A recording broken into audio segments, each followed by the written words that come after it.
Bismillahirrahmanirrahim. Assalamualaikum warahmatullahi wabarakatuh. Selamat pagi anak-anak.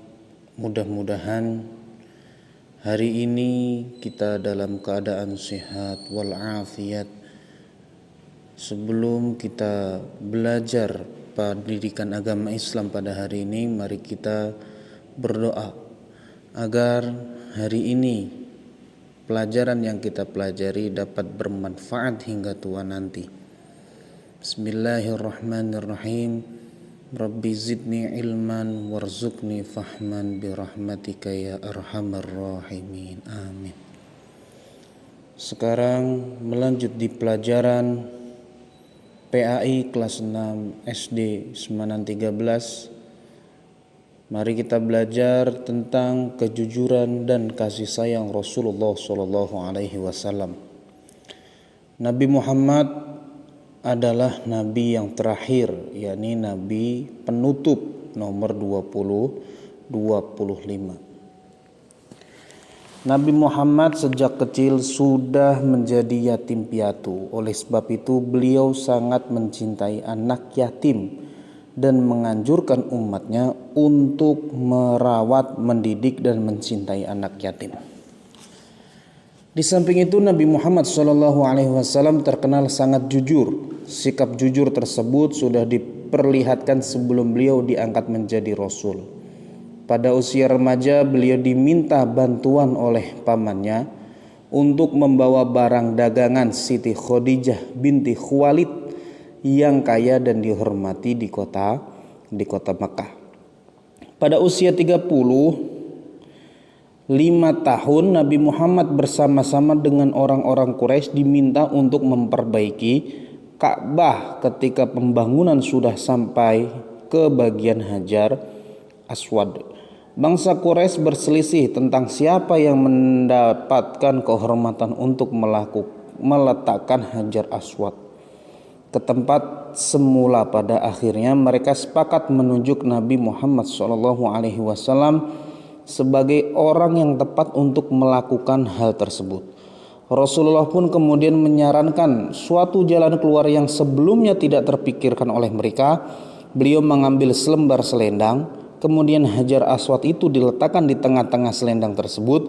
Beliau lalu meminta seluruh pemuka kabilah yang berselisih untuk memegang ujung-ujung selendang itu.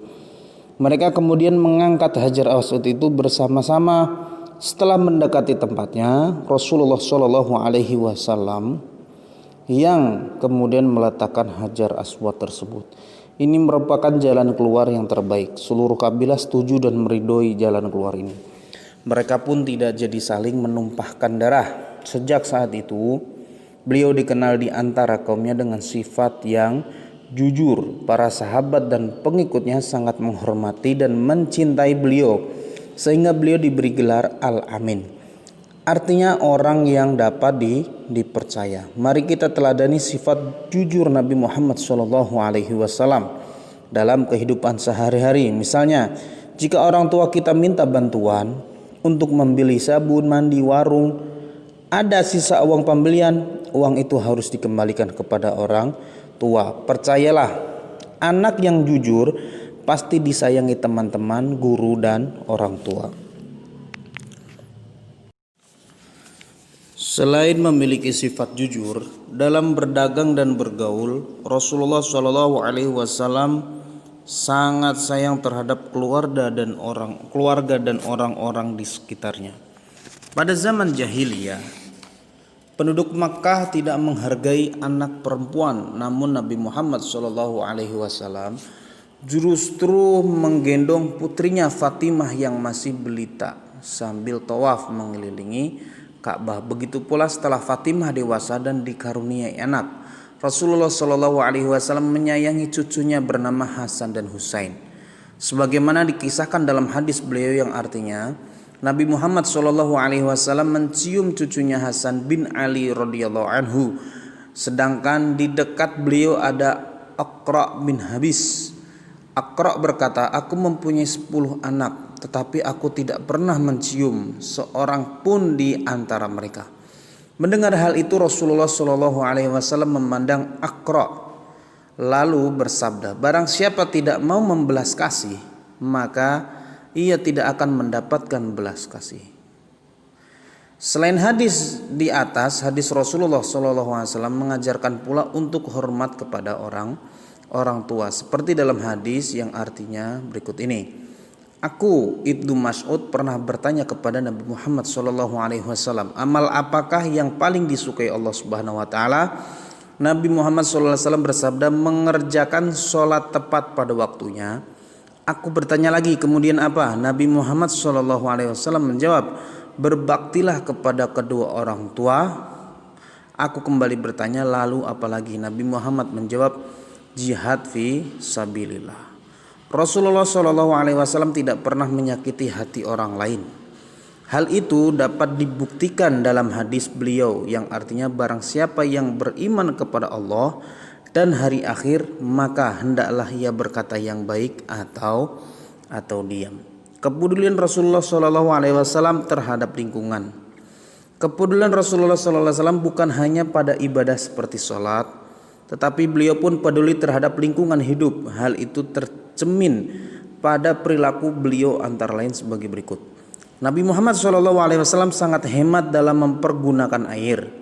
Itu dibuktikan pada anjuran beliau agar tidak berlebihan dalam pemakaian air dalam berwudu. Nabi Muhammad SAW mengajarkan agar tidak melakukan kerusakan di muka bumi ini. Nabi Muhammad SAW sebagai pembawa rahmat bagi alam semesta. Anak-anak, tahukah kalian Nabi Muhammad diutus oleh Allah sebagai rahmatan lil alamin, atau sebagai pembawa kasih sayang bagi alam semesta ini. Tentunya kalian ingin tahu lebih jauh apa tujuan Nabi Muhammad SAW berdakwah.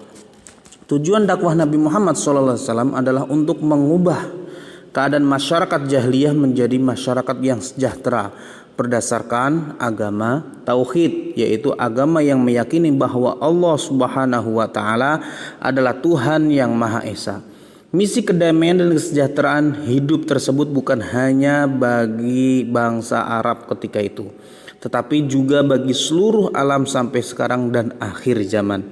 Nabi Muhammad SAW selain mengajak kaumnya untuk mengutamakan kemurnian akidah dan selalu menyembah Allah yang Maha Esa, beliau juga menanamkan akhlak terpuji yang membawa kebaikan manusia hidup di dunia hingga akhirat. Salah satu sifat terpuji yang dapat kita cermati ketika beliau dan pengikutnya hijrah ke kota Madinah. Beliau mampu menanamkan sikap persaudaraan antara kaum pendatang muhajirin dengan kaum ansor, sehingga mereka saling menolong untuk menciptakan daerah yang tertib dan aman. Di samping itu, masyarakat berperilaku sopan santun sesuai ajaran Rasulullah SAW. Sebagai umat Nabi Muhammad, kita harus menjunjung tinggi ajaran beliau.